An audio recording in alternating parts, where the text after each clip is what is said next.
Hi everyone, I'm Jody Lester, or JL, and you're on Elevated Living at elevateme.org. And today is Sunday's Deeper Elevation. Now this Sunday, we're going to talk about the universal law of equivalent exchange. Now the law of equivalent exchange simply states that for anything given, you must receive something of equal or greater value. And for anything received or expected, you must sacrifice or give something of equal or greater value. The law of equivalent exchange, I believe, speaks to three major points: equivalence or equality, balance, and fairness. So let's talk a little bit about equality. When you're thinking about equality, you're thinking about relationships mostly, how things are balanced. And we're going to talk a little bit more about balance, but when we're talking about relationships, equality speaks to a biblical principle called being equally yoked. And take it from me, I learned the hard way, equally yoked ain't no joke. It's important that when you're looking for relationships or partnerships, whether they be personal, professional, whether they're social, friendship, even sometimes with organizations or your church, your social clubs. These entities need to bring something to the table of equal or greater value for you. And why do you say equal or greater value? Well, when we are going to the bargaining table and we are going to enter into a partnership, whether it's spiritual, whether it's personal, romantic, or professional, we want to make sure that what we're offering is going to be something of equal or greater value than the person needs. And what we're receiving from that person that we're in this bargaining agreement with is going to be of equal or greater value. Now the greater comes with the promise of growth, because as we know, during the whole time on the daily lift that we've been strategic planning, and we're at vision now, is that we are looking to grow. So it's okay to bring a bit of a greater value to the table, because there's an expectation that there will be growth in that partnership.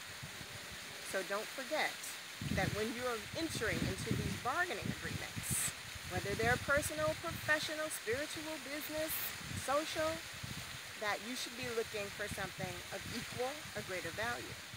On the flip side of that, it is unfair, and we're going to get to fairness, to expect to receive something of total greater value if you are not bringing any equivalence to the table. So your expectation needs to match the resources that you're bringing. And those resources can be intangibles. It can be how much you love, how much intelligence you have, your skill level, your gifts. Those things all count, and they should be compatible and comparable to what you're receiving. Now let's talk about balance. When you are equally yoked, or there's equivalent exchange with the individuals around you, that creates a balance. And when things are balanced, it leaves less room for anger and resentments, for disharmony, for jealousies and pettiness. It's important that things maintain a balance, because there is no cracks or crevices where negativity can creep in and begin to deteriorate and destroy what you're building. Balance is something important, whether we're talking about mathematics, whether we're talking about living a life that's balanced, whether we're talking about our spiritual walk, our intellect, our social relationships, our homes. When you even think about design, things that are aesthetically pleasing are in balance.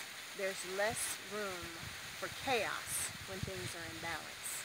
And that's what equivalent exchange speaks to on that point.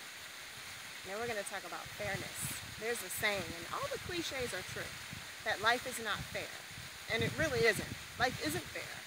But it's up to us as the superior, dominant human beings on the earth to make life fair.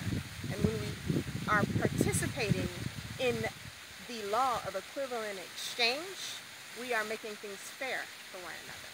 because life in and of itself may not be fair. It may not be balanced. But that's the reason we're giving this higher intellect and this higher spiritual power, so that we can impart fairness into life for those around us. Sometimes we have to fight for fairness. We know that there have been many cultures who have been oppressed in the history of our world, and they've had to fight for fairness. The fight for fairness will continue because it's up to us to convince one another in the law of equivalent exchange that for everything given, there needs to be something received of equal or greater value to make things fair. Now, we're not talking about a socialist economy or a socialist environment. That's different, because we know that people are not created equal, and that my gifts are going to be different than your gifts, and what you're bringing as resources are going to be different. But it's in the difference that we need to complement each other and make things fair, balanced, and equal.